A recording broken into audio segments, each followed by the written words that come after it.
네, 안녕하세요. 덕빈의 글방에 오신 걸 환영합니다. 네, 오늘도 만나서 반갑습니다.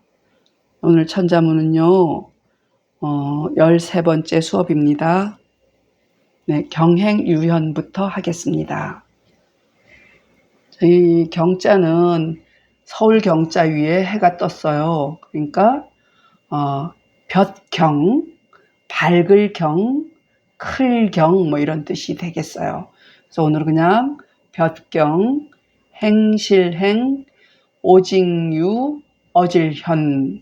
자, 이거 오직유자도 실사변이니까 멜유, 또 혹은 뭐 별이유 이렇게도 되죠. 근데 오늘은 오직으로 보겠어요. 그러니까 조사로 쓰여요.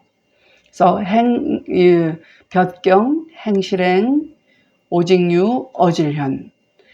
밑에 문장과 같이 해석하기 위해서 제가 이렇게 해볼게요. 행실을 밝게 하면 오직 현인이요.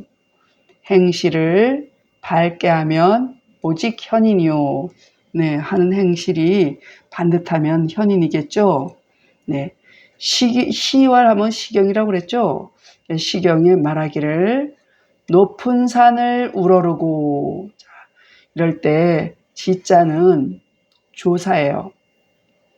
이 유자도 사실 조사로 많이 쓰여요. 시경에 가면은. 근데 편의상 제가 오직이라고 새겼을 뿐이에요. 그래서 이 행실을 밝게 하면 현인이요 이렇게 하면 되거든요. 유는 이렇게 지자처럼 어조사로 쓰일 때가 많습니다. 그리고 혹은 발어사, 유세차 할 때도 발어사로 쓰이죠. 그런 것처럼 이걸 꼭 새기지 않습니다. 시경에 가면은 이 글자 하나만 해석하고 나머지 세 개는 조사인 경우도 꽤 많아요. 그래서 우리가 여태 일반적인 문장, 산문을 공부하다가 시경을 읽게 되면 당황스러워요. 그 문장 파괴가 되니까요. 네, 그래서 여기서는 갈지자, 그러니까 이거 그칠지자가 제 생각엔 갈지자의 의미처럼 조사이다 이 얘기예요.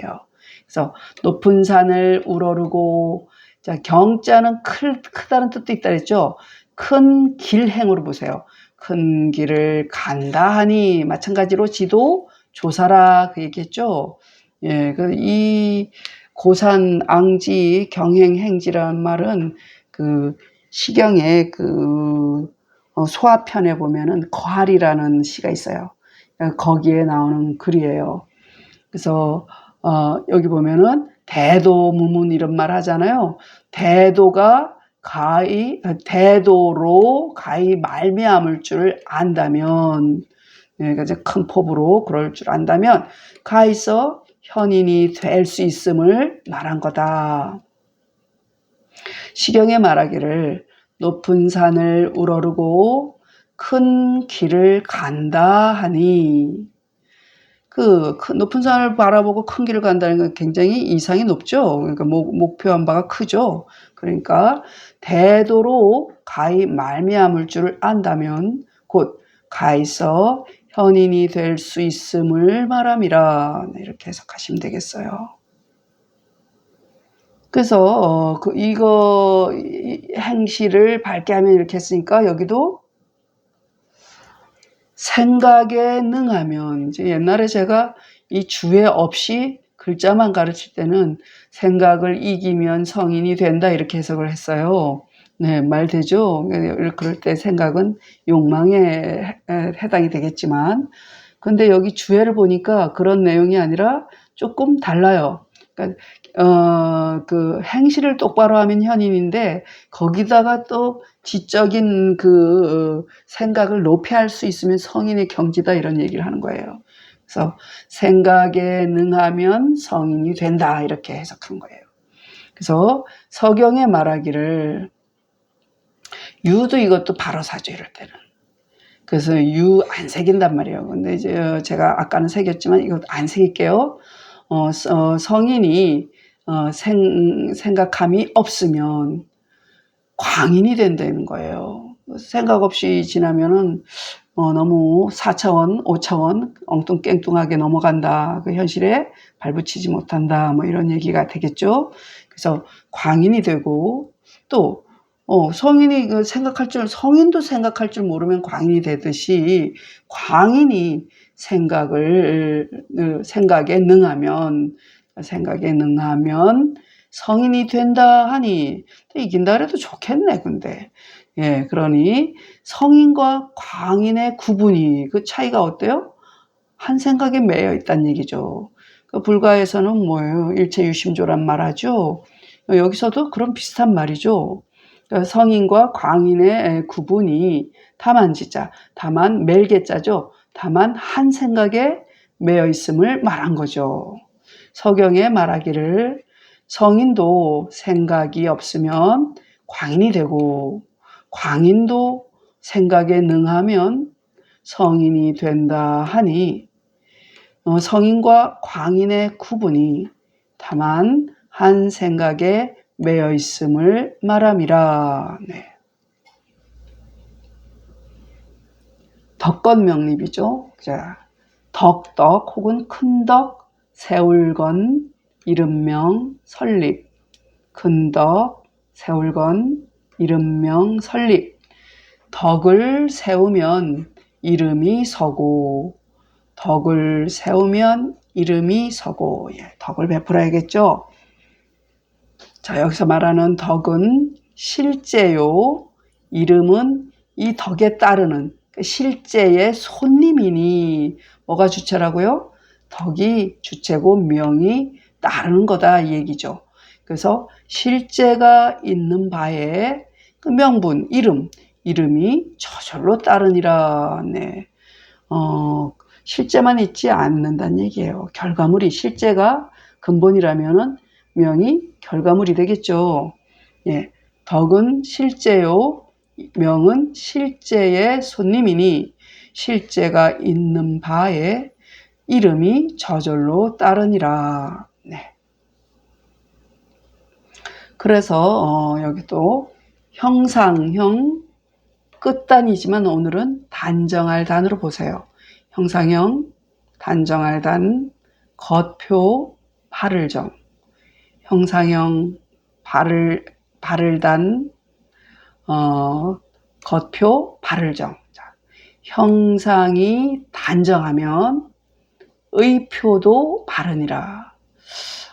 제가 표를 의표라고 거동의자 있죠. 사람 인변에 오를 의자 있는 거. 의표로 보겠습니다. 형상이 단정하면 의표가 바르니라. 자, 그러면 형상이 단정한 즉 그림자 영자죠.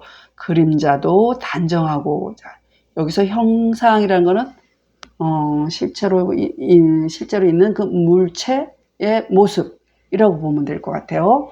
그리고 의표가 바른즉 이랬는데 굳이 제가 겉이나 형상이나 사실은 같은 그 맥락이거든요. 근데 굳이 구분을 하자면 뭘까 고민해 보니까 의표라는 거는 어찌 보면 태도가 아닐까 싶어요. 네, 형상이 있지만 사람이 꼭 이렇게 고체와 멈춰 서 있는 형상이 아니잖아요. 그게 움직이는 것이 의표라고 보면 되잖아요. 형상이 움직이는 게 의표라고 보면 될 것 같아요. 그래서 우리가 태도란 말이죠. 그러니까 태도로 생각이 되어요, 저는. 그래서 의표가 바른즉 그림자도 바르니라. 네. 이 그림자는 이렇게 멈춰서 있는 그림자라면 이건 움직이는 그림자라고 볼 수 있겠죠. 네. 서경에 말하기를 너의 몸이 이럴 때는 능이 극자예요. 이거야말로 너의 몸이 능이 바르다면 너의 몸이 능이 바르면 감히 바르지 않음이 없다 하고 네. 그 몸이 바르면은 그 그림자도 다 바르다 이런 얘기예요. 그리고 그런 말이 있듯이 또 공자께서는 서경에는 이런 말이 있고 공자 가라사대 그대 자자예요. 너 자자예요. 너자. 그대가 발음으로써 거느릴 소리예요. 이럴 때는 장수하면 수죠. 그렇지만 거느리다, 솔선하다 이럴 땐 거느릴 소리예요.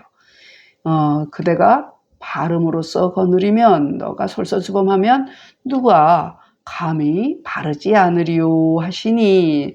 그러니까 이게 더군다나 정치한 사람들한테 더 얘기하는 거죠. 그래서 바로 이럴 때는 발음 이러면 안 돼요. 꼭 이런 뜻이에요. 바로 이것을 이름이라 이렇게.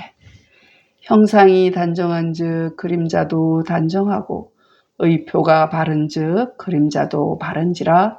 서경에 말하기를 너의 몸이 능히 바르다면 감히 바르지 않음이 없다 하고 공자께서 말하기를 그대가 바름으로써 거느리면 누군들 감히 바르지 않으리요 하시니 바로 이것을 이름이라. 네. 그 다음에 공곡전성 빌공 골짜기 곡 전알전 소리성. 빌공 골곡 전알전 소리성. 빈 골짜기에 소리를 전하고 빈 골짜기에 소리를 전하고. 네. 그러면 쭉 보면 사람이 빈 골짜기에 있을 적에 소리가 있은즉 어때요? 골짜기가 저절로 울려서 응해서 골짜기가 저절로 울려 응하여 그 소리를 전함이라. 자, 울릴 향 혹은 메아리 향이죠. 그래서 바로 윗문장에 형단 표정 있었죠? 네, 이거 형단 표정. 그 얘기예요. 위에는 그림자가 형상을 따른 것을 말한 거고, 여기에는 이게 공곡전성, 여기에는 메아리가 소리를 따름을 말하였으니 그 말이 그 말이다 얘기예요. 대개 한 뜻이다 이런 얘기예요. 그 말이 그 말이죠. 사람이 빈 골짜기에 있을 적에 소리가 있은즉 골짜기가 저절로 울려 응하여 그 소리를 전하니라. 위에는 그림자가 형상을 따름을 말하였고 여기에는 메아리가 소리를 따름을 말하였으니 대개 한 뜻이다. 의미하는 바는 성인의 말씀을 전하는 걸 의미하기도 하고요. 제가 보기엔 그게 제일 마땅한 것 같아요. 네, 그냥 생각해 봤어요. 네. 그것처럼 제가 2번 했죠. 이것도 마찬가지예요. 공곡전성이나 허당습청이 같은 말이에요. 보면은 빌허 집당 익힐습 들을청. 빌허 집당 익힐습 들을청. 빈 집에서 들음을 익히니라. 예, 빈 골짜기에서 소리를 전하듯이 그 소리를 빈집에서도 이렇게 빈집, 그러니까 뭐 물체가 없는 빈집에 가보셔요. 건물 빈데 가서 말해보면 울리죠. 예, 그것도 울려오다 이런 의미가 되죠. 그래서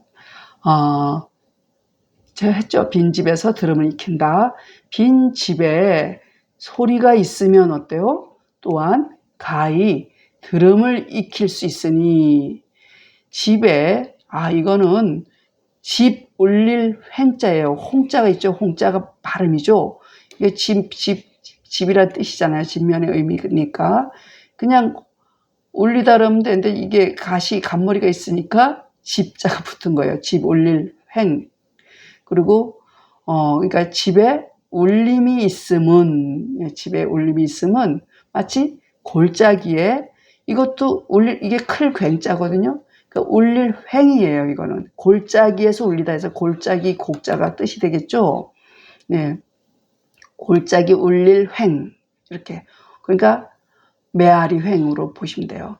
그러니까 골짜기에 메아리가 있는 것과 같다. 그러니까 집에 울림이 있는 게 마치 골짜기에 메아리 있는 것과 같다. 주역에 말하기를 그 말을 냄이 선하면, 그러니까 내가 말하는 게 울려 퍼지는 나의 그 영향력이, 말의 영향력이 말 한마디로 천냥빚을 갚듯이 또 내 이 훌륭한 말이 많이 전파되고 4대 성인들의 말씀이 쭉 울려 퍼진 것 같은 거예요. 훌륭한 성인들의 말씀을 말한다는 거죠. 네, 주역의 말하기를 그 말을 램이 선하면 곧 천리 받기 응한다 하니 곧 이 이치라. 빈집에 소리가 있으면 또한 가히 들음을 익힐 수 있으니 집에 울림이 있음은 골짜기에 메아리가 있음과 같음이라. 주역의 말하기를 그 말을 램이 선하면 곧 천리의 받기 응한다 하니 곧 이 이치라 읽겠습니다.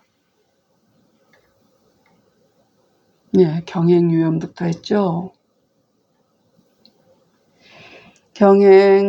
경행유연이요 시왈고산 앙지하고 경행행지라 하니 언지대도지 가유면 즉 가이위현야라. 극념작성이라 서왈 유성망념이면 작광이요 유광 극념이면 작성이라 하니 언 성광지분이 지계일념야라. 덕건 명립하고 덕은 시랴오 명은 실지 빈야이니 실지 소재의 명자 수지야라. 형단 표정이라 형단 즉 영단이요 표정 즉 영정이라 서왈 이신 극정이면 만감 부정이라 하고 공자왈 자소리정이면 숙감 부정이리요 하시니 정이 차야라. 공곡 전성하고 인제 공곡의 유성 즉 곡자 향응이 청기성이라. 상은 영지 수형하고 차은 향지 수성하니 개일의야라. 허당 습정이라. 허당 유성이면 역가 습정이니 당지 유행은 유곡지 유행야라. 역을 출기 언선이면 즉 천리 지회 응지라 하니 즉 자리야라.